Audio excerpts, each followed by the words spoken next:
Hey, welcome, all my right thinkers. Thanks for tuning in to check out your boy, People Thinking Right out here in the lab. What to do, what to do in the wee hours of the morning, too. I got you. Let's go. Rightism 25 rules to live by. Storytelling. Story with a message. The message in the story for life. I'm getting from the book today. I got a nice little quick lesson for you. I'm going to get through it. Hope you enjoy it. Let's go. Right thinking. Mission. And that's what I'm on is to enlighten, inspire, educate, and motivate you, the individual, to a higher spiritual level of enlightenment. Right thinking's way of life, and that's what it is. Through mental and spiritual discipline daily will help and guide you to obtain your goal of spiritual enlightenment, aka know thyself. That's my mission, to get all those claim to be a right thinker to know thyself. Just in case somebody asks. You can know about this, that, and the other, but you should at least know thyself. So, do you? And if you don't have the answer, check your boy out. I can help you with that. That's what I do for you. Knowing thyself is the question. A person who knows not and knows not that they know not is foolish. Disregard them. A person who knows not and knows that they know not is simple. You teach them. That's why I do what I do for you. Stay tuned. I appreciate you too. I got you. A person who knows not and believe that they do is dangerous. Avoid them. I do. A person who knows what knows not that they know is asleep. I can awaken them. I'm a spiritual love cloud here to wake you up with knowledge of self. A person who knows and knows that they know, follow them. All these persons reside in you. I think know thyself. And to my eye, be true. I'm going to the book today. I want to show you something right quick. See that guy there? That's Haru. He's breastfeeding from his mother. You know something about that picture? I don't mind the baby sitting on the back on the tip. Okay, yeah. But dude, if you stand up, you can get to the tip. But it's the significance of it. She's nourishing him, she's feeding him. I get it. And it don't just stop at just sitting on the hip. Going through life, mom's always going to take care of you. That's the mother's love. That's what I wanted to show you. Okay, the day thing we're going to talk about, right? Let's talk about, I'm going to introduce you, an introduction to the yoga of wisdom. Yoga got 5 different categories, but the one right thing philosophy patterns it after is wisdom and selfless service. Today we're going to talk about the wisdom aspect. Why? Because with wisdom, knowledge, understanding, you can know God for yourself. That's important. That's why we talk about this. And in the temple of Aset, they call it Isis, in ancient Egyptian, the discipline of the yoga of wisdom was imparted in 3 stages. Sound familiar? The phases I'm going to teach you or give you is the same 3 phases that Christians use. Okay? Now, watch this. I'm going to show you something right quick. Excuse me. The first one is listening as a teacher, first as a student. The most important thing to do is listen. A lot of us hear, but we don't listen. I hear you. No, I'm getting by damn it, you hear me. Are you listening? That means I got your undivided attention. When you're listening to hear. You listen to the wisdom teachings of reality, which aka creation. I start with the creation story for a reason. You need to understand and get a concept of what you're dealing with. So the creation is where you always start, and that's the nature of the self. The next one is number 2, reflection on those teachings and incorporating them where in your daily life. That's the kicker that a lot of Christians, a lot of religious faith people fall short on. They want to do it at their leisure. They want to pick and choose when they want to be Christian. They want to be righteous. No, it should be in your daily life, right? Thinkers, that's what I profess. That's what I show you. That's what I teach. The third one is meditation. If you're not familiar with how to meditate, it's going to be hard for you to communicate with God. The whole purpose of meditation is to receive information and open up your pineal gland because that's the receiver information from God, from himself, the higher self. Hence, third eye opening. That's another. I gotta get my pioneer. Yeah, that's next I'm gonna do. Okay, but right now let's talk about the yoga of wisdom and the three phases that you need to master for that to work for you. Again, Christians, same thing. You listen to the myth, reflect, and you practice the ritual. The third part is when if you're meditating, you're connecting with your higher self. That's the mystical experience that y'all won't see to experience. Why? Because you never get there. It's like going to Masonic order and becoming a master, entrepreneur first degree, fellowcraft second degree, and go through life with just 2 degrees. Why? Because you didn't finish. So you'll never get the actual mastery of yourself. Same thing with learning. Aset Isis was recognized as who? The goddess of wisdom. And her temple strongly emphasized and espoused the philosophy of wisdom, teaching in order to achieve higher spiritual consciousness. It is important, I'm teaching now, to note here that the teaching which was practiced in ancient Egyptian temples of Aset started with listening to, reflecting upon, and meditating upon the teachings is the same process used in Vedanta Jnana Yoga in India to this very day. The yoga of wisdom is what? A form of yoga based on what? Insight into the nature of worldly existence and the transcendental self, thereby what? Transforming one's consciousness through what? Development of wisdom faculty, study, learning, living, being, experiencing for yourself. I don't want you to take my word. Ain't that said about God? You should know that for yourself. Thus, we have what? Here, a correlation between ancient Egypt that matches exactly in most respects today modern concepts of religion. They just fall a little short every now and then, misinterpret, misunderstand. But I'm seeing it becoming more prevalent, so it's losing its luster. Nobody wants it. Why? Because it's falling short. General discipline of the temple of Aset and Philae in Egypt, the threefold process of wisdom yoga in ancient Egypt. Feel the ears. That means you got to listen. Listen when? Attentively, not just to hear. Most people listen just to hear what you're saying. They go in one ear out the other. Why? Because you're not attentively holding it in between your ears. You're just letting it go through. Okay? First lesson. Listen to wisdom teachings, and that means having achieved the qualification of a right thinker, there is a desire to what? Listen to the teachings from the spiritual preceptor, moi. There is an increasing intellectual understanding of the scripture and the meaning of true versus untruth, real versus unreal, temporal versus eternal. You got to be able to discern between what is real, what is not. A lot of y'all can't because if you did, you won't be following these not good preachers. And if you can discern between temporal, which is this life here, temporal, the next life is eternal. You want to get there, but you got to do something here. I'm gonna give you the plan. Watch this. Ma, M-A-U-I.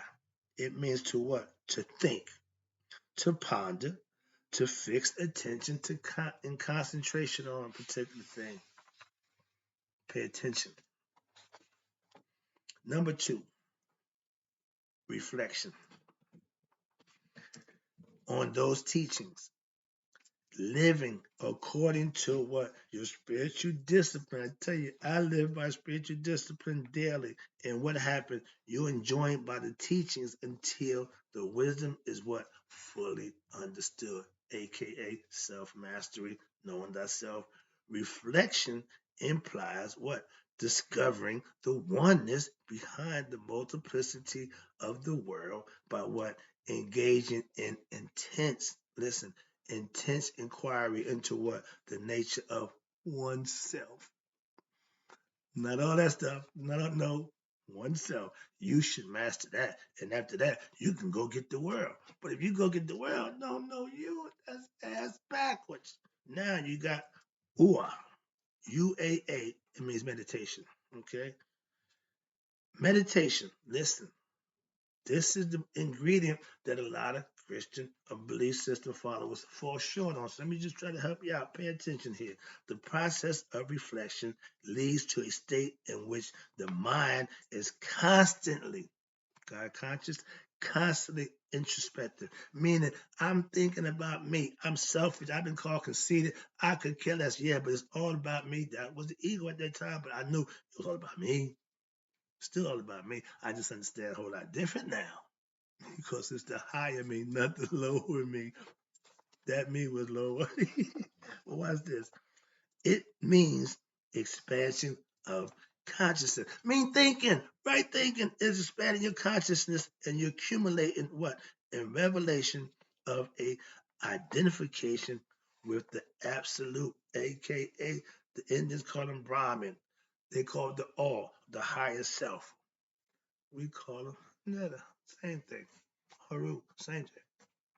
But it's things you have to do for that to happen. No matter what you call it, who you call it. If you ain't doing it, do it make a difference? But if you're doing it again, do it make a difference? My man said, if you think you can, or if you think you can't, you're right. Okay, quick one. Now, I got a quick, hey, nah, that's fluff. See, this is some stuff, it's just, I don't need that. Let me get to the good stuff right quick. We got yoga of wisdom. I want to get over to this side. Intuitional wisdom. That means from internal stuff I didn't get out of the book. Is in there. I don't know. So intuitional wisdom is what? The object of various practices of yoga, but the study of wisdom teachings is the most important step in what? Achieving intellectual knowledge. You need to have some other knowledge. Okay, so intellectual knowledge, which would be used what? To lead you to what? Attain experiential intuitional knowledge. Means you're going to knowledge is power. Yes. It's the use of that knowledge that's the power lies in the usage of the knowledge. Intellectual, spiritual, all kinds of knowledge is good, trust me, but self-knowledge is always better. So when you got self-knowledge, you can incorporate everything else. You shouldn't get everything else and leave out self-knowledge. So understand that. Moving on. And when the study of wisdom, teachings, right, think of philosophy, is like mental food. I'm feeding you mentally. It is this mental diet or sublime thoughts and affirmations which will what? Give you fortitude and direction to your own life. I'm just trying to help you be your best self. It ain't changed. I look at my first video, I'm still saying the same thing, a little different, a little sharper now, a little better and polished over the years, but it's the same message. Let's wrap this up with dispassion and detachment quickly. This is how sage deal with students' relationship. Watch this. Mastery of your passion allows divine thought and action. When you're thinking, you got conscious, you use spiritual discipline, you don't have that lapse where I got weak, that moment of, well, I didn't have clarity. No. All the time between your thoughts and action should have divine with it. That means God. That's the ancient Egyptian proverb. Moving on. Now I got detachment, means absence of feeling. Take your emotions out of the situation. Absence of feeling of what? Mindness.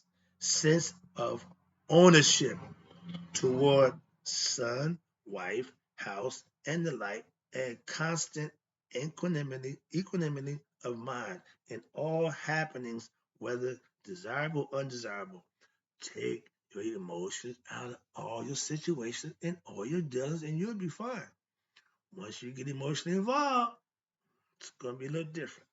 Now, when you become unflinching in devotion to who? Your higher self, God, through what? Your yoga of inseparability by abiding in solitary places, meaning your meditation time, your time you spending with your higher self, that's all on you. And when you're not delighting in the company of worldly minded people, I don't socialize a whole bunch of people. I don't mix it up, talk a whole bunch. Why? I'm focused on me, laser focus. Why? And this is the idea of being mindful or not being worldly minded. I don't care about a whole bunch of stuff. What? Don't care. So you can't make me care about something that I'm telling you I don't care about. And this is from the chapter of the Bhagavad Gita, the division of field and knower of the field. These is concepts that people philosophically live by. I'm just bringing it to you so you can learn to understand them, and it's your choice. Let's wrap it up now. If any man cometh to me and hateth not his father and mother and wife and children and brethren and sisters, yea, and his own life also, he cannot be a right thinker. And I think Luke said that in the Bible, Luke 14:26. But I agree.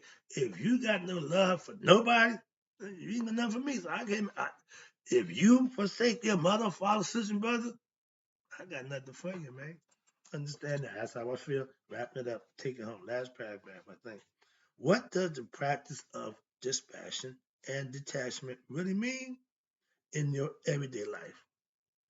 Good question. When you develop, listen, a pleasurable feeling based on your interaction with an object, you develop a longing to experience that object what? More. That's the whole part about the ego. It wants more. You say, may I get more of that? This desire leads to what? Continuous mental unrest until what? The object is acquired. And if that object is money, if the object is a female or male, you're going to do pretty much whatever you need to do to get that. That's where the problem lies. And what happened was this until you acquire the object and the frustration and anger when there is what? No possibility of what? You acquiring an object. Fellas, see a pretty lady. Hey, baby, how you doing? Yeah, she talking that, but she married and got kids. That gonna stop you? If that's what you want to do everything you could to try to sway her your way. Oldest trick in the book, stop it. It don't work. When you begin, watch this. When you begin to rely on objects, again, this is what spirituality is understanding as a sage. Watch this. When you begin to believe that objects, anything outside of yourself, in essence, land, money, women, cars, people, etc., you for your happiness, when you start relying on that to be happy, you'll sold your soul. You know, sold your soul because now you're going to do whatever you need to do. And if it's about that money, yeah, money the root of no, it ain't the money that's the root of all evil. You're going to do some evil stuff to get that money or whatever it is you're trying to get to. Where we at? When you get to that, watch this, then I will be, or when I get that, I'll be happy. You got people rich and famous still unhappy. Why? Don't know themselves. Without knowing who you are, it's hard to be happy. Because why? You got a whole bunch of stuff, but that ain't bringing you. It's a perfect example. I laid it out for you, so I can just make examples with all the good stuff that you see. So understand that. But when this happens, then I will be happy. You are in reality what? Selling your soul. I said selling your soul. They say cursing yourself, or what? Dooming yourself to what? Unhappiness. You putting yourself in a bad predicament, and you're never gonna get out. Why? This is because there is no situation or object in this changing world of time and space which will make anyone truly happy.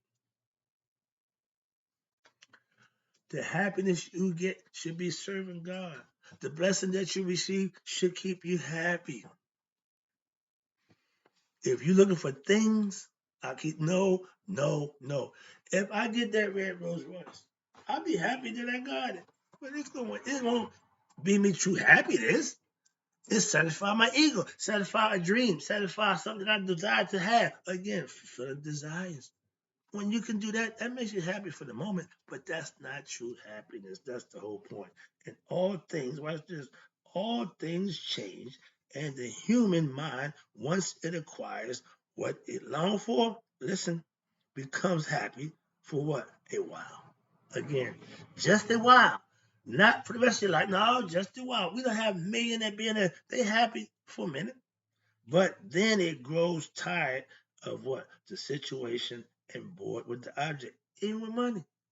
You got billions of dollars, billions of them, and you still ain't happy. And then, watch this, your desire for other objects and situations for its enjoyment, you will look for anything to make you happy now. Now you out in the world searching for happiness or love in all the wrong places outside yourself. These desires of the mind are endless. Again, you'll never satisfy the ego because that's where it lies in the mind. This is the nature of the mind and what ego, I love it, and the egoistic state and trying to saturate these desires is like trying to fill a bucket with holes in it. Bam! It won't happen. It's impossible. Why? Because you shortchange yourself with bad concepts and bad ideas that will never work out for you. True happiness starts from within. The lesson's over. I'm out.